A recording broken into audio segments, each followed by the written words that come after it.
Today I will show you an action, horror, sci-fi film from 2020, titled Underwater. Spoilers ahead. Watch out and take care. The movie begins at Kepler 822, a facility operated by Tian Industries to research and drill the bottom of the ocean. Mechanical engineer Nora Price is going through her morning routine when the lights start flickering and a leak appears on the ceiling. She leaves the bathroom to investigate and is hit by the sudden waves coming through the walls, indicating there's been a pressure breach. She runs down the hallway and tries to warn people on the way to hurry to the bulkhead, but only Rodrigo and Agenda joins her. Once they reach the bulkhead, they intend to close the doors so the rest of the station isn't destroyed as well, but the computer doesn't respond, so Nora needs to open it up and force start it under unbearable pressure and little time. Thankfully she succeeds, but she decides to wait before closing up because there are another two crewmates coming down the hallway.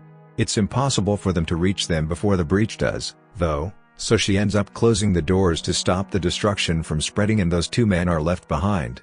The computer they're using explodes, making Nora and Rodrigo lose consciousness for a few moments. When they wake up, the emergency recording is telling them the station is 70% compromised. Rodrigo thinks it was an earthquake, although there are some mysterious noises coming from outside.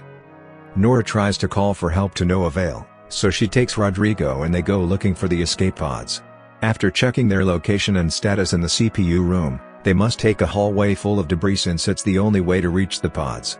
As they navigate the rubble as carefully as possible, they hear a voice asking for help and find Paul Abel under a pile of rocks. He joins them after recovering his plush bunny. The three of them crawl through a very tight space and even find the body of another crewmate before finally making it to the pod bay, where Captain Lucien has stayed behind while others escaped in the evacuation pods, all of which have already been deployed. While Nora uses a computer to unjam the door, Lucien sends Paul and Rodrigo to check on the submersibles. Once the room is opened, Lucien takes Nora inside and checks her for injuries, then sends her to the control room when the guys inform them the submersibles are a no-go. In the control room, Nora finds biologist Emily Haversham and engineer Liam Smith, who are in a relationship. As the other three men join them as well, Emily warns them that the energy accumulated in the station has nowhere to go and could cause a meltdown any minute now. Since they have no way to contact the surface, Lucien suggests they should move to a different facility, the Roebuck 641, which would require them to wear pressurized suits and walk 2 miles without knowing what could be waiting for them outside, but the crew doesn't like the idea. Liam plays a recording of the last transmission from the drill site, which sounds like the men were being attacked by the same mysterious noise Nora heard before. The temperature outside has also jumped 10 degrees, which doesn't make sense because water doesn't do that. Seeing as they have no other choice, they accept the plan to go to the Roebuck. The crew starts working on suiting up. Emily is nervous because she has never dived before, and nobody has ever walked outside for longer than a few minutes to fix a pipe. Paul makes sure to bring his plush bunny with him, and Rodrigo checks the 2 last helmets before handing one to Nora.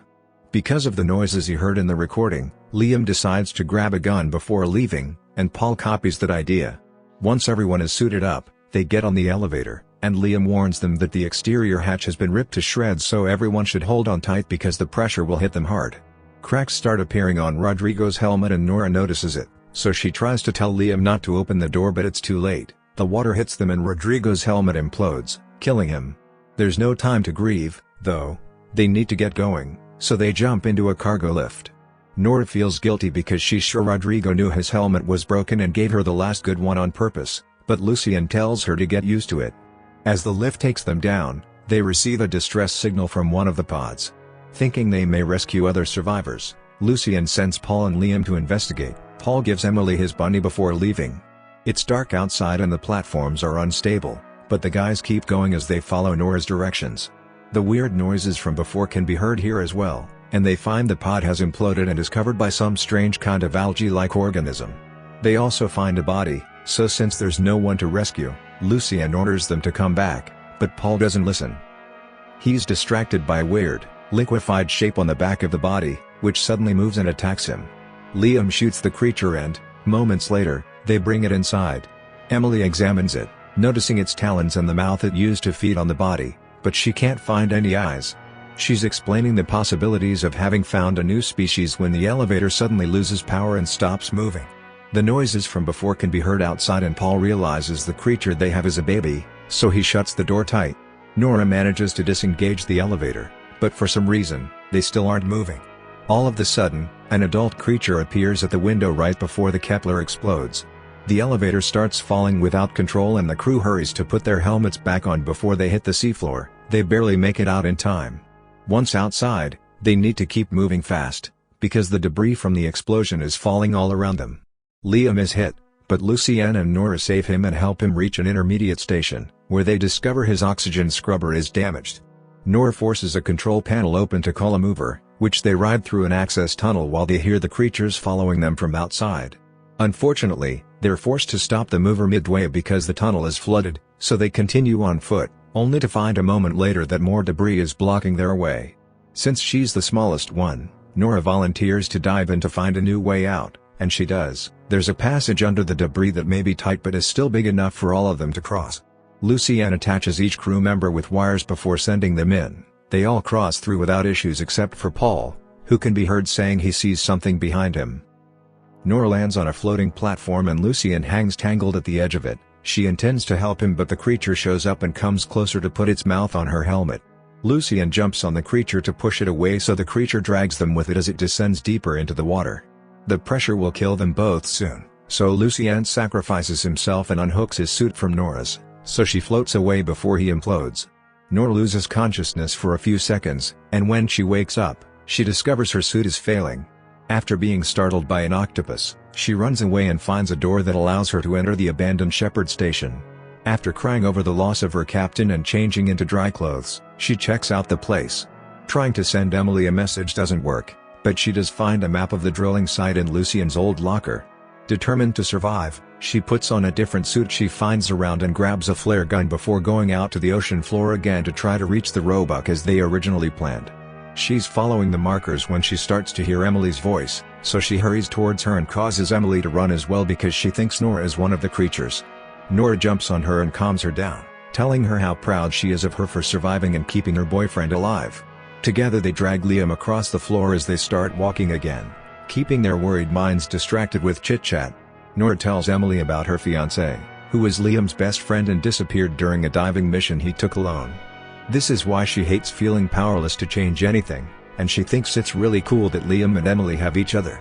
Eventually, they finally come across the glowing Roebuck station. As they enter it, they discover there is a nest of those creatures suspended from the ceiling, seemingly sleeping or hibernating.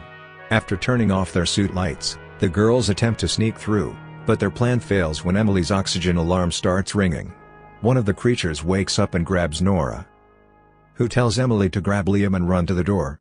The creature starts swallowing Nora, so she takes out her flare gun and shoots her from inside, effectively freeing herself. The rest of the creatures are starting to wake up as well, so Nora gets a second flare bullet ready, only to notice the creatures are suddenly being lifted by something huge and growling. Nora shoots her flare gun in the distance and discovers the monster approaching her is the ancient Cthulhu. After a short moment of shock, she starts running away, but Cthulhu lands behind her and causes an explosion that knocks her out. Luckily, she's saved by Emily, who grabs her and takes her inside the station. Nora is running out of oxygen but her helmet is stuck, so Emily grabs a fire extinguisher and uses it to crack the helmet, allowing Nora to breathe again. After helping Liam out of his suit, the three of them run through different hallways until they find the control room, where they can see Cthulhu and its creatures through the window. Nora checks the station map on the computer, then guides her crewmates to the pod bay. The station is slowly getting flooded and various doors are being locked by the emergency system, but they manage to find their way after dodging some incoming waves. There are 3 pods waiting for them, but only 2 of them are functional, and Nora doesn't inform the others of this. They put Liam in the first pod and send him out with Paul's plush rabbit. Then it's Emily's turn, but she refuses to get in when she discovers Nora's lie. Since they're running out of time, Nora punches Emily and forces her to enter the pod. She tells her things will be alright before sending her out. Nora has accepted her fate, but she starts to worry when she realizes the creatures are going after the pods. Not wanting to feel powerless during her last minutes of life, she ideates a plan. Remembering Emily said the stations have a lot of accumulated energy with nowhere to go, Nora uses the computer to initiate an overload of the Roebuck's nuclear core, which causes a massive explosion that kills her, Cthulhu, and its creatures and allows the pods to escape safely.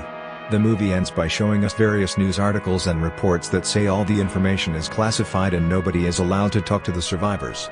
All surveillance footage has been destroyed, presumably by the damage, and Tian Industries turns down government help with the investigation because they plan to rebuild and keep on drilling.